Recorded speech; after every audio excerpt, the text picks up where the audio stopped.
दोस्तों, आपको मेरा नमस्कार।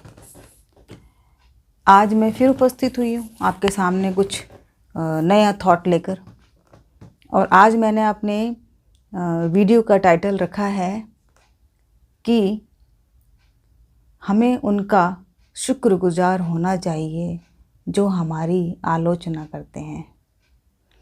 अब आप कहेंगे, भाई ऐसा क्यों? ऐसा तो नहीं होना चाहिए, लेकिन होना चाहिए। क्यों? क्योंकि आलोचना उन व्यक्तियों की नहीं होती है जो गलत होते हैं। उसकी क्या आलोचना करेंगे? वो तो है ही गलत। आलोचना हमेशा उसी चीज़ की होती है जो बहाव के विरुद्ध कुछ हो रहा है।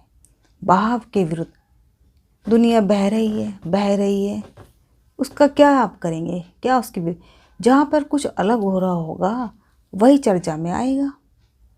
इसीलिए जब किसी व्यक्ति की बहुत आलोचना हो रही हो, या किसी समाज की, किसी संबंध की, किसी घटना की, किसी भी चीज़ की बहुत आलोचना हो रही हो, तो आपको ये समझ जाना चाहिए वहाँ कुछ विशेष घट रहा है।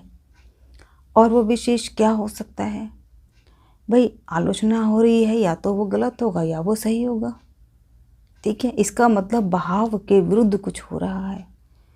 तो आपको अब मैं एक बात कहती हूँ, जिन लोगों की भी आलोचना होती है उन्हें उन लोगों से कभी बुरा नहीं मानना चाहिए। क्यों? क्योंकि वो जाने अनजाने आपके चरित्र का, आपके दिमाग का बहुत विकास कर देते हैं। कैसे? देखिए, जब कोई आपकी आलोचना करेगा तो आप ये सोचेंगे, भी मेरी आलोचना हुई है तो क्यों हुई है, क्या कारण है, क्या कहा गया है, हम ऐसे हैं कि नहीं, क्यों कहा, हमने ऐसा क्या किया। इस तरह से आपका दिमाग में एनालिसिस शुरू हो जाएगा। और उस एनालिसिस से क्या होगा? यानी कि जाने अनजाने आपका दिमाग विकसित होने लगा है। आपका दिमाग जो डंप था, सोच नहीं रहा था, जाने अनजाने सोचने लगा है ना। तो अगर किसी पर्टिकुलर, किसी भी तरह से किसी व्यक्ति की बहुत आलोचना होती है, बहुत ज़्यादा आलोचना, तो आप ये समझ जाना कि जाने अनजाने आपने उसको भगवान के नज़दीक पहुंचा दिया है, उसको वैश्विक शक्तियों के नज़दीक पहुंचा दिया है, नेचुरल पावर्स जो होती हैं। क्यों? क्योंकि जब सब लोग एक दिशा में बहते हैं, एक व्यक्ति को धक्का मारते हैं, तो ऊपर वाले की शक्ति आके उसको रोक लेती है। आपने हमेशा सुना होगा कि कोई दो दुश्मन हैं, एक दुश्मन के बच्चे मार दिए तो एक युवराज को बचा लिया। राजा रानियों की कहानियाँ सुनी होंगी, तो किसी ने बचा लिया। तो यानी कि कहीं से कोई शक्ति आके उसको बचा लेती है।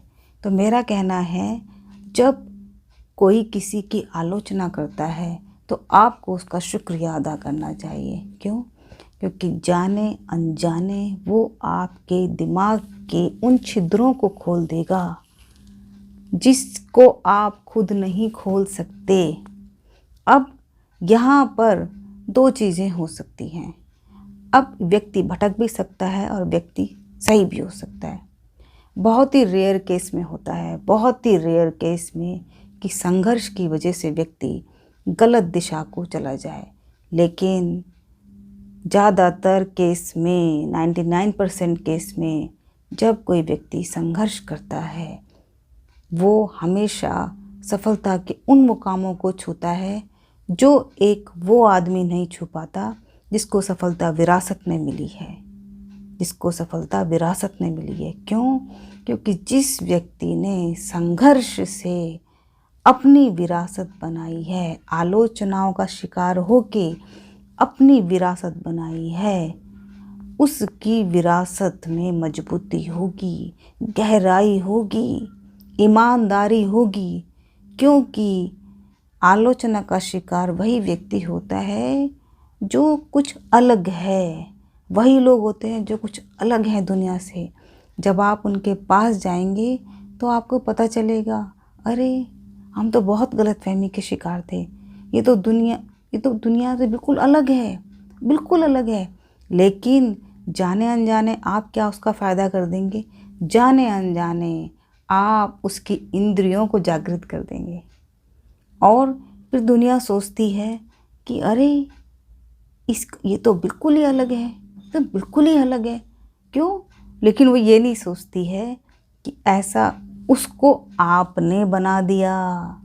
तो इसलिए दुनिया में जितने भी लोगों की आलोचना होती है, उनको उन लोगों का शुक्रगुजार होना चाहिए। क्यों? क्योंकि जाने अनजाने उन्होंने आपके दिमाग के इतने कपाटों को खोल दिया है, जिसके लिए आप खुद मेहनत करते तब भी कभी नहीं खुल पाते।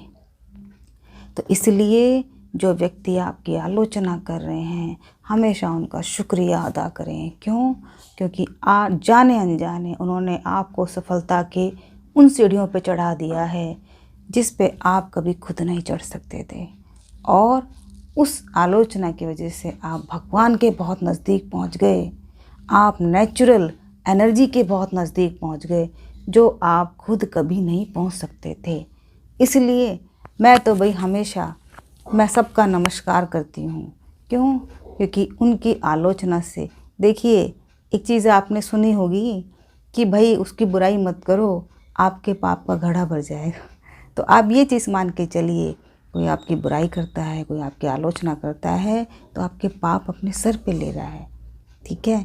तो आप आलोचना करने वालों का हमेशा शुक्रगुजार रहिए कि उनकी आलोचना की वजह से आप जीवन के उन मुकामों पे जा रहे हैं जहाँ पे कई बार वो व्यक्ति भी नहीं होता जो मरने की अवस्था में है, जो मरने के लिए पड़ा है।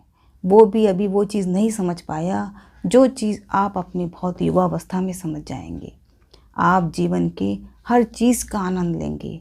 आप पेड़ के नीचे बैठेंगे तो आप उसका आनंद लेंगे, आप एक कप चाय पिएंगे आप उसका आनंद लेंगे। क्यों? क्योंकि आपकी जो इंद्रियों के जो कपाट हैं वो उन आलोचनाओं ने खोल दिए हैं। तो इसलिए जो लोग भी, जिनकी भी दुनिया में खूब आलोचना होती है, आप उनका शुक्रगुजार करिए। क्यों? क्योंकि उन्होंने आपके दिमाग को खोल दिया, आपकी इंद्रियों को खोल दिया, जिनके लिए आपको बहुत तपस्या करनी पड़ती है। बस यही कहना चाहती हूँ कि आलोचना से व्यक्ति संघर्ष तो ज़रूर फेस करता है, लेकिन उस संघर्ष से जो उसको सफलता मिलती है, उसका जो उसको आनंद आता है, वो आनंद तो किसी चीज़ में ही नहीं होता। ठीक है? धन्यवाद।